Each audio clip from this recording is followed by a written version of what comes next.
Hello दोस्तों, नमस्कार। स्वागत है आपके अपने चैनल द ट्रू अनसीन के अंदर। आज मैं आपसे बात करने जा रहा हूं एक यूरोपियन कंट्री जो कि काफ़ी ज़्यादा जीडीपी के मामले में फोर्थ रैंकिंग करती है वर्ल्ड के अंदर, और काफ़ी ज़्यादा लोग वहां पे अपना जो है टाइम और वेकेशन के अंदर वहां पे जाते हैं, विज़िट करते हैं। और काफ़ी ज़्यादा लोग ये मानते हैं और सुना भी होगा आप लोगों ने कि इस कंट्री के जो वीज़ा रूल हैं, जो वीज़ा के काफ़ी ज़्यादा स्ट्रिक्ट हैं। हम इंडिया के अंदर बात करेंगे तो यही यहाँ का मौके पे यही है कि जो जर्मनी कंट्री है उसके बारे में हम बात कर रहे हैं। जर्मनी का जो वीज़ा लेना है काफ़ी ज़्यादा हार्ड है।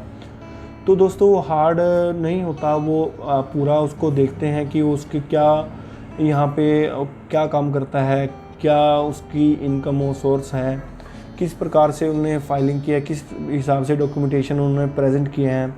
कई बार क्या होता है कि आपकी प्रोफाइल भी काफ़ी अच्छी है लेकिन फिर भी वीज़ा नहीं लगता।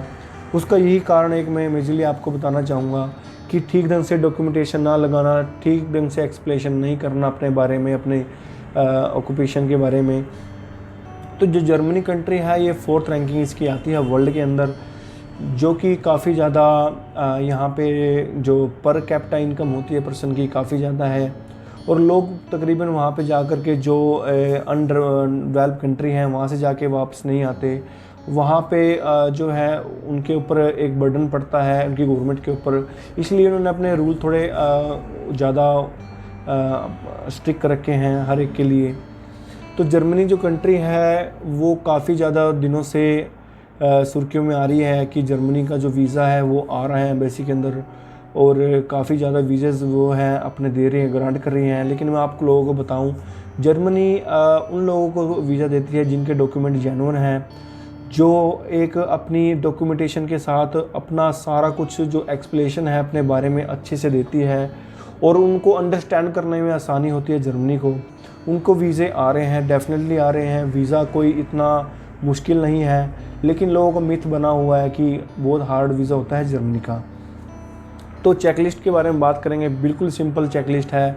और पूरे शेंगन के अंदर कोई एक आध कंट्री शायद मैं ना बता पाऊँ, लेकिन हर एक कंट्री जो शेंगन के अंदर आती है तकरीबन वो उसकी चेकलिस्ट सेम रहती है। सबसे पहले बैंकिंग की अगर हम बात करें तो ये आपका वो जो बैंक स्टेटमेंट मांगती है 3 मंथ लास्ट की मांगती है, जिसमें आप एक स्टेबल, एक मेंटेन बैलेंस उसके अंदर होना चाहिए।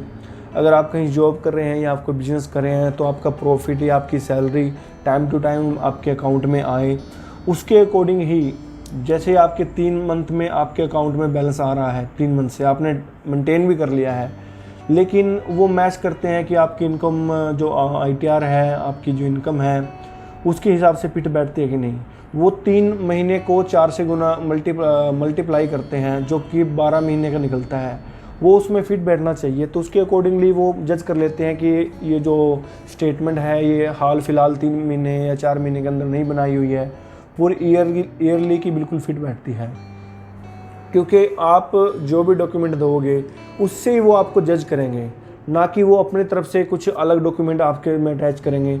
जो भी आप डॉक्यूमेंट दे रहे हैं उनको हिसाब से हर तरीके से उनको प्रेजेंट करें। अगर आपने कोई ट्रांजैक्शन बड़ी निकाल भी ली है तो बाकायदा आपने कवर लेटर में उसको मेंशन करें कि क्यों निकाली है, और कोशिश करें कि जो कैश में आपने पेमेंट डाली है या निकाली है वो ना हो, बाय चेक या ट्रांसफ़र करें या NFT करें, ताकि उनको स्टेटमेंट में पूरा पता रहे कि ये ट्रांजैक्शन कहाँ पे हुई है, कैसे हुई है, किन को हुई है, ताकि आप कल को उसको एक्सप्लेन करें अपने कवर लेटर के अंदर तो आसानी से वो अंडरस्टैंड कर सकें। तो एक तो 3 मंथ की स्टेटमेंट होगी, साथ में आपको ITR लगा देनी है अपनी। आप अगर 1 ईयर की आपके लेटेस्ट है तो लगा दे, अगर 2 साल की हो तो ज़्यादा अच्छा रहेगा। साथ में आपको बताऊँ मैं, इससे अलावा आप जो आपकी आइटनरी रहेगी, जो आपका आइटनरी का प्लान रहेगा, वहाँ पे आप कहाँ कहाँ विज़िट करोगे। बर्लिन की हम अगर बात करें या जर्मनी में किसी और स्टेट की हम बात करें वहाँ की, तो वहाँ पे कहाँ कहाँ विज़िट करोगे, क्या क्या वहाँ देखोगे, कितने दिन का ट्रैवल हो।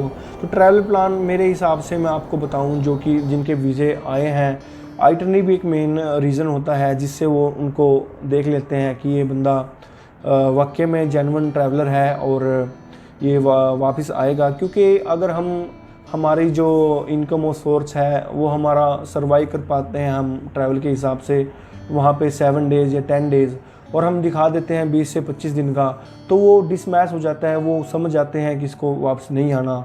अगर आप लंबा ट्रैवल भी वहाँ करना चाहते हैं तो आप पे एक ठोस रीज़न होना चाहिए, या पे एक तरीका होना चाहिए कि मैनेजमेंट होनी चाहिए कि हम इस हिसाब से ट्रैवल करेंगे, ये चीज़ हम देखेंगे और इतना हमारे पास फ़ंड अवेलेबल है वहाँ पे अपना जो एक्सपेंस होंगे उसको कवर करने के लिए। तो आइटनरी बहुत मेन होती है और डे टू डे हमें देनी होती है हर एक चीज़ का। आइटनरी के अंदर रेस्ट कब किया, कब अराइव हुए, कब डिपार्चर हुए, कब कहाँ कैसे घूमे, हर एक चीज़ का आपको बताना होता है, ब्यौरा देना होता है, ताकि वो ये देखते हैं आइटनरी के अंदर कि आपने क्या रिसर्च किया, आपने हमारी कंट्री के बारे में क्या देखा, क्या आपने ऑनलाइन देखा, क्या आपने किसी से एडवाइस ली, क्या लिया, अभी आपको क्या पता है मेरी कंट्री में क्या क्या आप देखेंगे और कैसे वहाँ पे ट्रैवल करेंगे।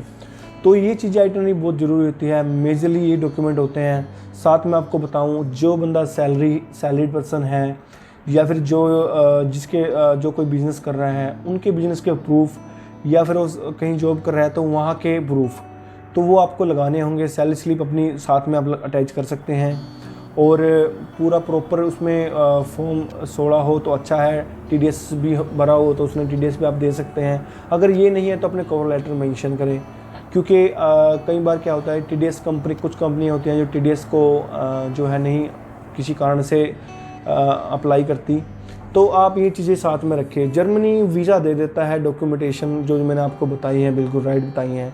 अगर इन फ्यूचर आपको और कुछ इसमें जानना है, मेनली में ये डॉक्यूमेंट होते हैं।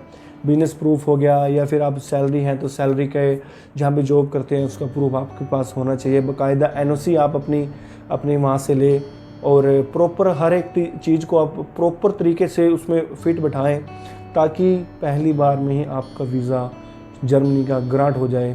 तो इससे जुड़ी और जानकारी आपको लेनी है तो हमें कॉन्टैक्ट कीजिए। अगर आपको अपने प्रोफाइल पे काम करवाना है, अपनी कवर लेटर, आइटनरी और इससे जुड़े और डॉक्यूमेंटेशन आपको करने हैं, या फिर आपकी लो प्रोफाइल आप मानते हैं कि मेरी लो प्रोफाइल है, तो उसके बारे में डिस्कस कर सकते हैं, हमें कॉन्टैक्ट कर सकते हैं हमारे व्हाट्सएप नंबर पे। आई होप आपने जिसने भी ये वीडियो देखी है उसको काफ़ी ज़्यादा बेनिफिट होने वाला है, क्योंकि जर्मनी इन दिनों वीज़े दे रहा है, जेन्युइन पर्सन को वीज़ा दे रहा है। तो धन्यवाद दोस्तों। और रिफ्यूज़ केसेस मैं आपको बताऊं, उनका वेलकम है। रिफ्यूज़ केस हमें आप